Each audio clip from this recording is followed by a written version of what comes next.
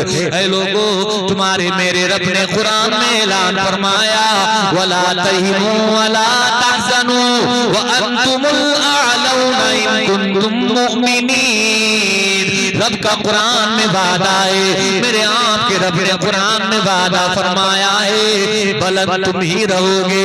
اے لوگو عزتوں کی دستار تمہارے ہی ماتھے پر سجائی جائے گی، لیکن شرط یہ ہے کہ تم پکے سچے مسلمان بن جاؤ، تم پکے سچے بن جاؤ۔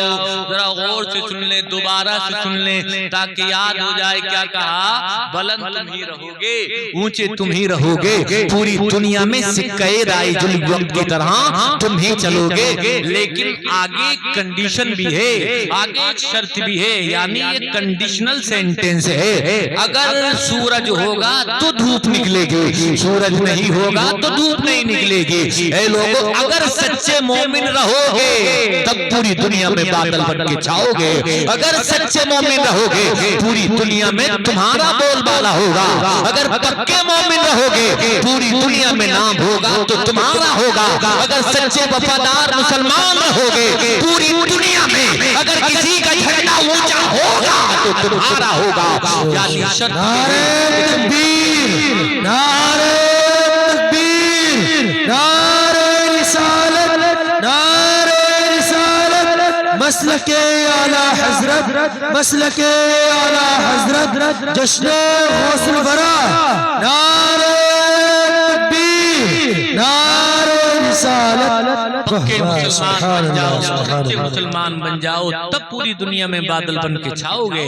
لیکن ذرا ہم یار اپنا حال تو دیکھیں. مسجدیں ہماری سونی ہیں, جمعہ کے دن تو بس ہماری مسجد بھر جاتی ہے, اور جب جمعہ کے علاوہ ہم دیکھتے ہیں ظہر میں دیکھیں, عصر میں دیکھیں, مغرب اور عشاء میں دیکھیں, وہی مسجد خالی نظر آ رہی ہے. پھر ہم کہیں کہ ہم مسلمانوں کو مارا جا رہا ہے, کاٹا جا رہا ہے.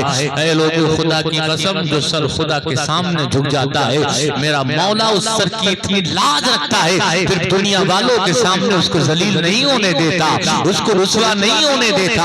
آپ خدا کے سامنے سر کو جھکا کر کے تو دیکھیے, آپ 5 وقت کی نماز ادا کر کے تو دیکھیے, آپ قرآن کی تلاوت کو سینے سے لگا کے تو دیکھیے. آج ہمارا حال کیا ہے؟ 8 دن گزر جاتے ہیں, مہینہ گزر جاتا ہے کہ ہم قرآن کھول کر کے نہیں دیکھتے. ہماری ماں بہنوں کو دہیج میں قرآن ملتا ہے, لیکن مہینہ گزر جاتا ہے, ہماری ماں بہنیں قرآن کو کھول کر کے نہیں دیکھتی ہے. پھر ہم کہتے ہیں کہ برکتیں نہیں ہوتی, پھر ہم کہتے ہیں کہ خیر نہیں آتی, پھر ہم کہتے ہیں کہ ہمیں عزتیں نہیں ملتی. اگر عزتیں چاہیے نمازیں پڑھنی پڑیں گی, عزتیں چاہیے قرآن کا دامن تھامنا پڑے گا, عزتیں چاہیے تو قرآن کی تلاوت کو سینے سے لگانا پڑے گا, عزتیں چاہیے تو قرآن کو روزانہ پڑھنا پڑے گا, قرآن کو پڑھنا پڑے گا, اپنے بچوں کو پڑھانا پڑے گا. اور ایک بات اور سماعت کرتے چلیے پیارے بھائیو, جیسا کہ میں ذکر کر رہا ہوں, اس ضروری باتیں میں آپ کے سامنے ذکر کر رہا ہوں تاکہ آپ کا ذہن بن جائے.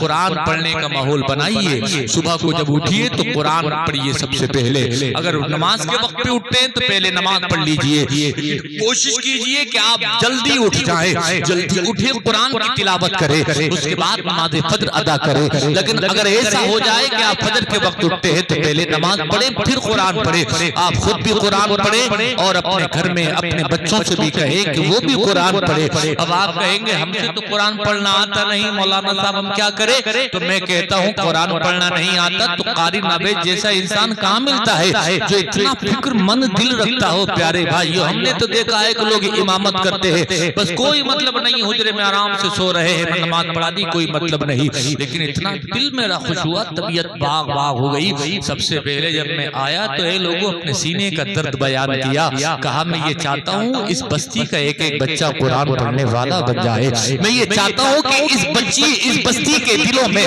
قرآن سے محبت پیدا ہو جائے. یعنی محبت تو ابھی بھی ہے لیکن اس کا اظہار ہو جائے, یہاں کے بچے قرآن پڑھنے والے بن جائیں, یہاں کے بچے حافظ قرآن بن جائیں. اتنی بلند فکر رکھنے والا امام ملا ہے, تم کو اپنے مقدر پر ناز کرنا چاہیے. کون ایسی فکر رکھتا ہے, کون ایسا سوچتا ہے دوسروں کے بارے میں؟ آج تو ہے لوگ دوسرے کو ڈاؤن کرنے کی کوشش کرتے ہیں, دوسرے کو نیچا دکھانے کی کوشش کرتے ہیں. ایسے وقت میں کہ جب آج کے سمے میں, آج کے ٹائم میں, آج کے وقت میں لوگ دوسرے کو آگے بڑھتا دیکھنا نہیں چاہتے, یہ آپ کے بچوں کو قرآن پڑھا کر کے آگے بڑھانا چاہتے ہیں. ان کے جذبات کی قدر کیجئے اے لوگوں, ان کے احساسات کی قدر کیجئے. آپ کہیے ان سے کہ آپ قرآن پڑھانا چاہتے ہیں, ہم تمہارے ساتھ بتاؤ کیا کرنا پڑے گا. یہ کہیں گے بھئی قرآن پڑھنے کے لیے جگہ چاہیے, تو آپ کہیے کتنی جگہ چاہیے؟ اتنا بڑا علاقہ ہے, اتنی بڑی زمین ہے, 10 20 50 100 200 گز جگہ ہوتی کتنی سی ہے. آپ کلیل کے پاس آئیے اور کہیے ہم دیتے ہیں آپ کو قرآن پڑھانے کے لیے جگہ, آپ پڑھائیے ہمارے بچوں کو قرآن. اے لوگوں, خدا کی قسم یہ قرآن پڑھیں گے, یہ قرآن پڑھائیں گے. میں دعوے اور گارنٹی کے ساتھ ہی بات کہتا ہوں, اگر آپ کہیں تو اسٹامپ پیپر پر لکھ کر کے دے کر کے چلا جاتا ہوں, جس دن تمہارے گاؤں میں قرآن کی تلاوتیں ہونے لگی, ہر گھر سے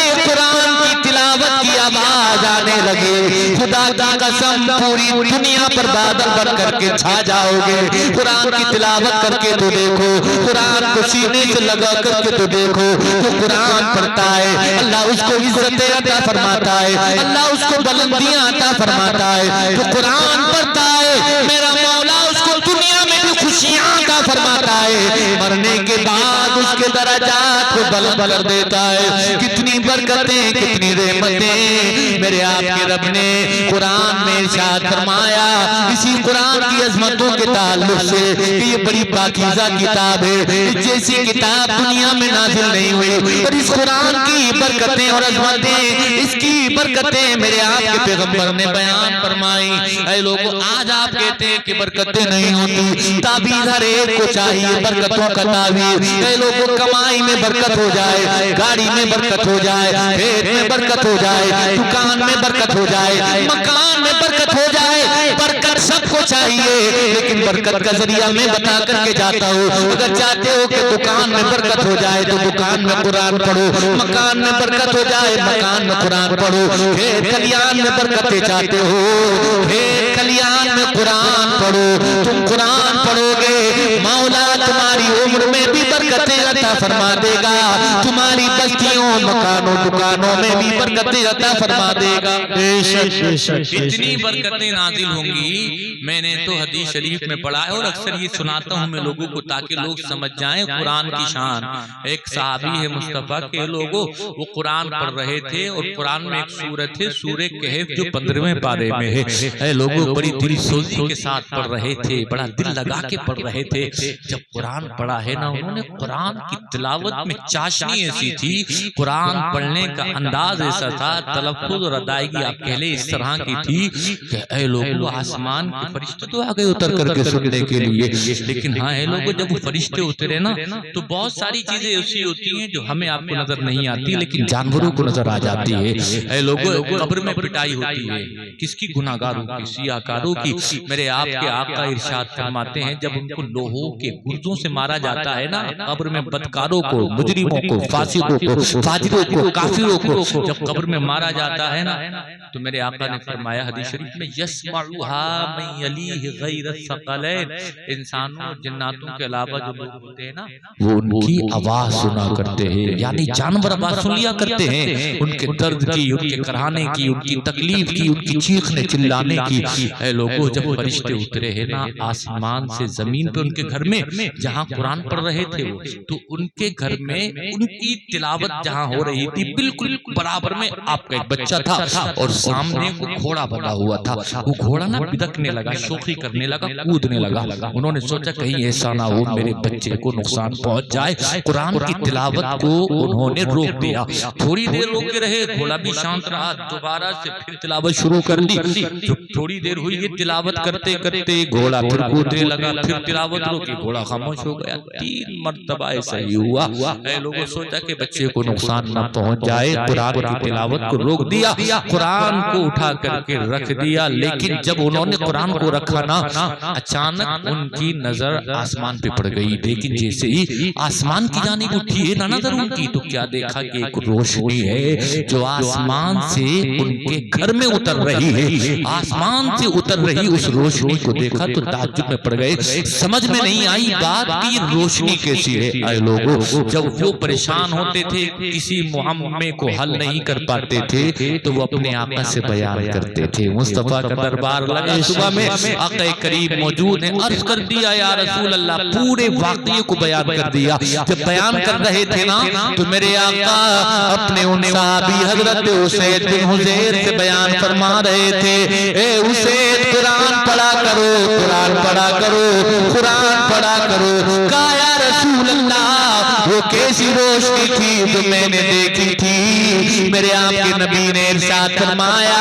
وہ سکینہ تھا، وہ سکون تھا، وہ رب کی رحمت تھی جو تیرے گھر میں برس رہی تھی، وہ فرشتوں کی جماعت تھی، وہ فرشتے اس روشنی کے ساتھ حاضر ہوئے تھے۔ اگر تم قرآن پڑھتے رہتے، قرآن کی تلاوت کرتے رہتے، صبح ہو جاتی وہ تمام لوگ ان فرشتوں کو اپنے ماتھے کی نگاہوں سے دیکھ لیتے۔ سمجھے کہ نہیں سمجھے؟ اے لوگوں اس بات سے، اس حدیث سے یہ بات سمجھ میں آئی کہ جہاں قرآن پڑھا جاتا ہے وہاں رحمتیں ہوتی ہیں، جہاں قرآن پڑھا جاتا ہے وہاں برکتوں کا نزول ہوتا ہے، اور جہاں قرآن کی تلاوت ہوتی ہے وہاں میرا مولا فرشتوں کو نازل فرماتا ہے۔ اب آپ میرے ساتھ کہیے اگر دکان میں قرآن پڑھا جائے تو کیا دکان میں برکت نہیں ہوگی؟ ذرا زور سے بولے۔ مکان میں قرآن پڑھا جائے تو کیا مکان میں برکت نہیں ہوگی؟ کھیت کھلیان میں قرآن پڑھا جائے تو کیا کھیت کھلیان میں برکت نہیں ہوگی؟ اے لوگوں آپ کو نیبو لٹکانے کی ضرورت نہیں، آپ کو مرچ لٹکانے کی ضرورت نہیں۔ بہت سارے لوگ ہیں جو نیبو لٹکاتے مرچیں لٹکاتے نہ جانے کیا کیا اپنی دکان کے آگے باندھتے نیبو وہ لٹکائے کہ جس کے پاس قرآن نہ ہو مرچ وہ لٹکائے کہ جس کے پاس قرآن کی تلاوت نہ ہو مسلمانوں کو ان تمام واہیات پہ پڑھنے کی ضرورت نہیں ہے اس کو برکت چاہیے تو چاہیے وہ وضو بنائے قرآن کھول کر کے بیٹھ جائے وہ قرآن پڑھے گا میرا مولا ثواب بھی عطا فرمائے گا برکتوں کا بھی نزول ہو جائے بتاؤ قرآن پڑھو گے میری ماں میری بہنوں آپ بھی سن رہی ہو میں آپ سے بھی گزارش کرتا ہوں اپنے گھروں میں ماحول بناؤ قرآن پڑھنے کا تمہارے گھروں سے قرآن پڑھنے کی آواز آنی چاہیے آپ کہیں گے ہم سے قرآن پڑھنا نہیں آتا تو اے لوگوں کون سی ایسی چیز ہے آج کے سمے میں جو نہیں آتی ہے تو اس کو سیکھا نہیں جا سکتا آپ نے بھی دیکھا ہوگا میں نے بھی دیکھا ہے 60 سال کے ہمارے بزرگ جو ہمارے ہی سماج میں رہتے ہیں بڑے موبائل دیکھے ہم نے ان کے ہاتھ میں ٹچ والے موبائل کے جس میں اے لوگ ایک بھی بٹن نہیں ہوتا اور آپ ان سے کہیں ہندی پڑھ لیتے ہو گئے نہیں آپ کہیں انگلش پڑھنا آتی نہیں اور وہ موبائل برابر چلا رہے ہیں یعنی انگلش کا موبائل چلایا جا رہا ہے ہندی میں موبائل چلایا جا رہا ہے بھئی جو پڑھنا نہیں آتا تو یہ موبائل کیسے چلانا سیکھ گئے تو کہتے ہیں گھر کے بچوں نے دلا دیا کبھی گھر سے باہر جاتا ہوں بچوں کو ضرورت پڑتی ہے کہ ابا کا پوچھ لے حال چال کیسے ہے کہاں ہے کہیں کوئی انہونی تو نہیں ہو گئی بچوں نے سکھا دیا یعنی کیسے سکھایا شروع میں مولانا بڑی دقت ہوئی تھی فون کسی کو لگایا کرتا تھا الگ کہیں جایا کرتا تھا لیکن کیونکہ ضرورت تھی اس لیے کبھی غلط کیا کبھی صحیح کیا اور اب ایسا ہے کوئی غلطی نہیں ہے سب مجھے پہچان ہے یعنی فون کو ضرورت سمجھا تو چلانا سیکھ لیا فون کو ایمرجنسی سمجھا تو چلانا سیکھ لیا کتنی عمر میں 60 سال کی عمر میں 65 کی عمر میں 70 کی عمر میں یعنی جس کو ضرورت سمجھتے ہو اس کو سیکھ لیتے ہو اگر قرآن کو بھی ضرورت سمجھو گے تو 60 سال کی عمر میں سیکھا جا سکتا ہے 65 سال کی عمر میں سیکھا جا سکتا ہے یہ عمر کوئی معنی نہیں رکھتی ہے کہ آپ کہیں میں 70 سال کا ہو گیا 70 سال کی عمر میں قرآن پڑھنا نہیں سیکھ سکتا اے لوگوں 70 سال کی عمر میں بھی قرآن پڑھنا سیکھا جا سکتا ہے اگر آپ جاننا چاہتے ہو تو پڑھے اصحاب صفہ کی تاریخ میں نے پڑھی ہے اصحاب صفہ کی تاریخ میرے آقا جلوہ افروز ہے بہت سارے لوگ ایسے بھی ہیں جو کلمہ پڑھتے ہیں ان کی عمر 18 سال ہے بہت سارے ایسے بھی ہیں جنہوں نے نبی کا دامن تھاما ہے وہ 30 سال کے ہیں کوئی 50 سال کا ہے کوئی 60 سال کا ہے کوئی 70 سال کا ہے لیکن اب نبی کا غلام بن گیا ہے وہ قرآن پڑھنا چاہتا ہے میرے آقا فرماتے ہیں میرے غلام پریشان ہونے کی ضرورت نہیں ہے صفہ کا جو چبوترا ہے وہاں پر چلا جا وہ قرآن پڑھنے والے موجود ہیں اے لوگوں 70 سال کے لوگ وہاں قرآن پڑھا کرتے تھے جب صفہ کے وہ صحابی قرآن پڑھ سکتے ہیں قرآن سیکھ سکتے ہیں تو آج کے بزرگ بھی قرآن پڑھنا سیکھ سکتے ہیں بے شک قرآن کو سیکھا جا سکتا ہے اے لوگوں یہ کوئی عذر نہیں ہے قیامت کے دن آپ کہہ کر کے یہ بچ نہیں سکتے کہ میرے ماں باپ نے مجھے نہیں پڑھایا تھا تو لہٰذا میں کیا کروں بہت سارے لوگ کہتے ہیں ہمارے ماں باپ نے تو ہمیں نہیں پڑھایا یہ بات کہتے ہیں 30 سال کے ہیں 40 سال کے ہیں 50 سال کے ہمارے ماں باپ نے ہمیں نہیں پڑھایا ارے بھائی اگر ماں باپ نے نہیں پڑھایا تو یہ کون سا ایسا نیم ہے کہ جو کام ماں باپ نے نہیں کرایا تو کوئی کریں گے نہیں آپ بہت بار آپ نے دیکھا ہوگا ایسا کہ کسی کے ماں باپ جلدی انتقال کر جاتے ہیں کوئی بچہ ہوتا ہے 8 سال کا 10 سال کا 15 سال کا وہ انتقال کر گئے بہت بار ایسا بھی ہوتا ہے کہ وہ مکان چھوڑ کے نہیں گئے بینک بیلنس چھوڑ کے نہیں گئے جائیداد چھوڑ کے نہیں گئے تو کیا وہ انسان زندگی بھر ایسے ہی بیٹھا رہتا ہے بغیر کاروبار کے نہیں میرے ماں باپ نے نہیں کرایا لہذا میں کاروبار نہیں کروں گا میرے ماں باپ نے میرے لیے گھر نہیں چھوڑا لہذا میں اب گھر نہیں بناؤں گا میرے باپ باپ نے میری شادی نہیں کرائی لہذا اب میں شادی نہیں کروں گا کیسا ہوتا ہے نہیں ہوتا ہے نا بھائیو ماں باپ نے اگرچہ گھر نہیں دیا تھا لیکن انسان محنت کرتا ہے گھر بناتا ہے ماں باپ نے اگرچہ شادی نہیں کرائی تھی لیکن انسان جب اس عمر کو پہنچتا ہے محنت کرنے کے بعد روپیہ پیسہ جمع کرنے کے بعد شادی کر لیتا ہے یعنی یہ بات کہہ کر کے یہ کہنا چاہتا ہوں قیامت کے دن جب آپ سے پوچھا گیا ذرا بتائیں تلاوت کی تھی کہ نہیں کی تھی ذرا بتائیں قرآن پڑھا تھا کہ نہیں پڑھا تھا ذرا بتائیں سجدے کیے تھے کہ نہیں کیے تھے اور آپ نے یہ کہہ دیا کہ میرے ماں باپ نے مجھے نہیں سکھایا تھا میرے ماں باپ نے مجھے قرآن پڑھنا نہیں بتایا تھا تو یہ کہہ کر کے بچ نہیں پائیں گے قیامت کے دن سخت جواب دینا ہوگا اس لیے اے لوگوں ابھی زندہ ہے جب تک سانسیں چل رہی ہے یہ زندگی غنیمت ہے اس زندگی کو غنیمت جان کر کے آج ہی سے نمازی بن جائیے آج ہی سے قرآن کی تلاوت کرنے والے بن جائیے کریں گے کہ نہیں کریں گے ایسا کام زور سے بولیے، آج ہی سے یہ عہد کیجئے، اور جوانوں میں خاص طور سے تمہیں مبارکباد دیتا ہوں۔ میرا اتنا دل خوش ہے یہاں آگر کہ میں آپ کو بتا نہیں سکتا، اتنا دل خوش ہے، اور خاص طور سے تم جوانوں سے میرا۔ حضرت نے مجھے بتایا کہ حضرت یہ جوان اتنے بڑھیا ہیں کہ بہت ساری چیزیں ایسی ہیں جو بھی ذکر کرنے کی نہیں ہیں، لیکن کہہ رکھا ہے کہ جب بھی دین کی بات آئے ہم اپنے خرچ کو کم کر لیں گے، لیکن دین کی بات میں ہم کبھی بھی پیچھے نہیں ہٹیں گے۔ خدا کی قسم جب تک یہ جذبہ جوانوں تمہارے اندر برقرار رہے گا، میں دعوے کے ساتھ کہہ سکتا ہوں انشاءاللہ دنیا میں زندگی میں کہیں بھی چلے جائیں کبھی بھی آپ کو پریشانی نہیں آئے گی۔ آپ کہیں گے مولانا اتنی بڑی بات کہہ رہے ہیں، میں کہوں گا ہاں، اس لیے کہ میں نے قرآن پڑھا ہے، اور قرآن میں میں نے ایک آیت پڑھی ہے، وہ آیت آپ بھی سن لیجئے تاکہ آپ کے ایمان میں مزید پختگی، مزید تازگی، چاشنی پیدا ہو جائے۔ میرے آپ کے رب نے قرآن میں ارشاد فرمایا ان تنصروا اللہ ینصرکم، اے لوگو جب تک تم اللہ کے دین کی مدد کرتے رہو گے میرا مولا تمہاری مدد کرتا رہے گا۔ جوانوں تم نے دین کی مدد کی، دین کی مدد کرنے کے لیے تم نے اپنا وقت خرچ کیا، اپنا مال خرچ کیا، اور تم نے اپنے اوقات کو صرف کرنے کے بعد دین کے پیغام کو آگے بڑھانے کے لیے اپنی نیند کو قربان کیا۔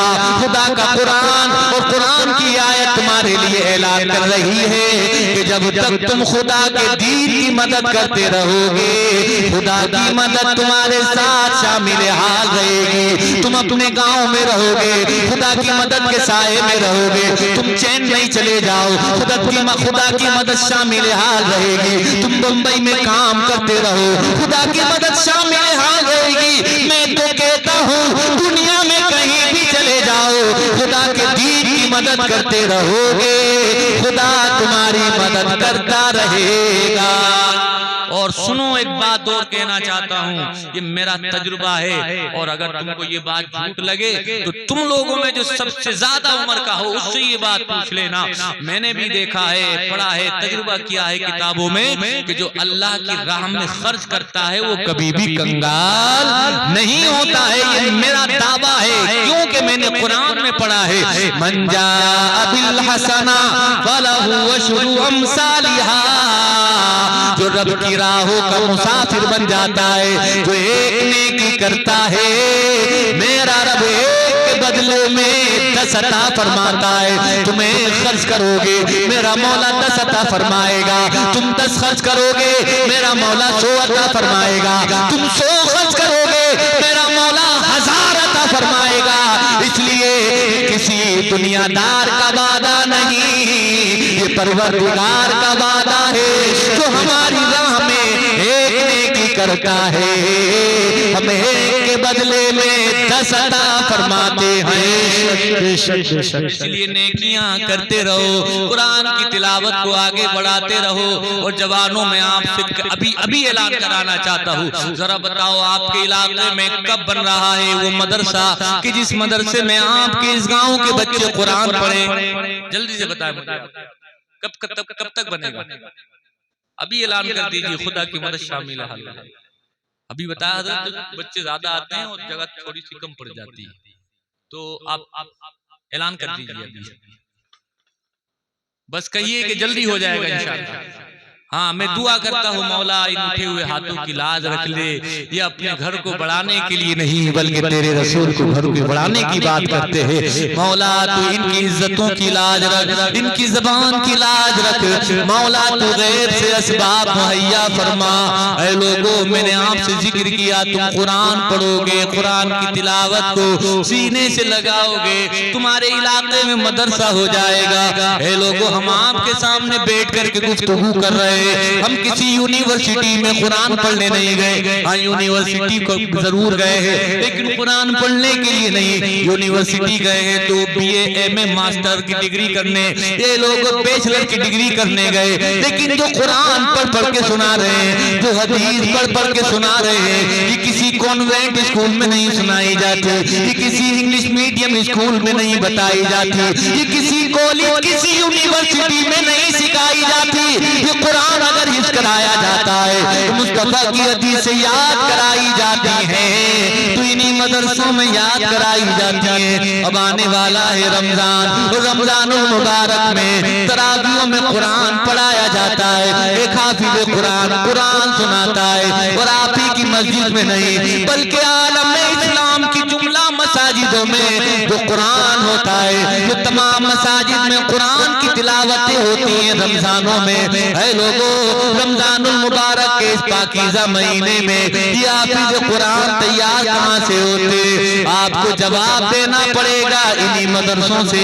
اگر آپ چاہتے ہو کہ آپ کے ہر گھر میں حافظ قرآن بن جائے تو قرآن پڑھانے والے اور قرآن کو حفظ کرانے والے جو پروڈکشن ہاؤس ہوتے ہیں، اے لوگوں جو ان کی فیکٹریز ہوتی ہیں، یعنی بچے جہاں حافظ قرآن ہوتے ہیں ان کی فیکٹری کا نام مدرسہ ہے۔ تم مدرسہ بنا دو، ہر گھر میں حافظ قرآن بن جائے گا۔ بڑی فخر کے ساتھ، بس آخری بات سنیں اور اس کے بعد ختم کرتے ہیں، بڑی فخر کے ساتھ لوگ کہتے ہیں بڑے مولانا صاحب بڑا دل خوش ہے ہمارا، کیوں کہ بچہ ہمارا بزنس سنبھالنے کے لیے تیار ہو گیا، بڑا سمجھدار ہے، سارا میتھ جانتا ہے، سارا فزکس جانتا ہے، کیمسٹری، بایو، بوٹنی سب جانتا ہے یہ، اور بڑا ایکسپرٹ ہے، سارے کاروبار کے نشیب و فراز کو اس نے سمجھ لیا ہے، ساری تجارت کے اصول سمجھ لیا۔ اب مجھے کوئی غم نہیں ہے، میرے انتقال کے بعد میں بہت فکر مند رہتا تھا، لیکن میرا بچہ تیار ہو گیا ہے۔ ہم پوچھتے ہیں کائے کے لیے؟ جواب دیا جاتا ہے کاروبار سنبھالنے کے لیے، زمین سنبھالنے کے لیے، دکان مکان سنبھالنے کے لیے تیار ہو گیا ہے۔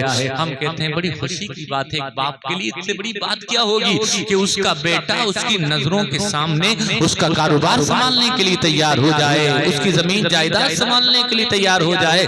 لیکن نئے لوگوں، اس کے بعد میں ایک سوال اپنے آپ سے اور بھی کیجیے، آپ نے دکان سنبھالنے کے لیے اپنے بیٹے کو تیار کر دیا، مکان سنبھالنے کے لیے تیار کر دیا، زمین جائیداد سنبھالنے کے لیے تیار کر دیا، کیا آپ نے اپنے مرنے کے بعد اپنے بیٹے کو اپنی جنازے کی نماز پڑھانے کے لیے تیار کیا کہ نہیں کیا؟ یہ سوال بھی کرنا ہوگا اپنے آپ سے۔ جہاں آپ دنیا کے لیے تیار کرتے ہیں اپنے بچوں کو، وہیں آپ اپنی نماز جنازہ پڑھانے کے لیے بھی تیار کیجئے۔ بڑی حسرتیں ہوتی ہیں اس وقت، بڑا دل روتا ہے اس وقت کہ ایک باپ جس نے اپنے بیٹے اپنی بیٹیوں کے لیے اپنی جوانی کو قربان کر دیا، اپنے سارے ارمانوں کو اپنے پیروں کے تلے رون دیا، بہت باری برکم بینک بیلنس کو دنیا چھوڑ کر کے گیا ہے تو چھوڑ کر کے گیا ہے، لیکن اسی باپ کا بیٹا اس کو نماز جنازہ یاد نہیں ہے۔ پڑھانے کی بات تو چھوڑیے، وہ دور کھڑا ہو کر کے تماشا دیکھ رہا ہوتا ہے۔ کتنی حسرت کی بات ہے پیارے بھائیو اس باپ کے لیے، کتنی مایوسی کی بات ہے اس باپ کے لیے۔ خون رونے کی جگہ ہے کہ جس کے لیے پوری جوانی کو برباد کر دیا، جس کے لیے اپنے ارمانوں کو پیروں کے تلے رون دیا، آج وہ بیٹا نماز جنازہ تک نہیں پڑھ سکتا۔ آپ کہیں گے کیا اس بچے کا قصور ہے؟ نہیں نہیں، قصور آپ کا ہے۔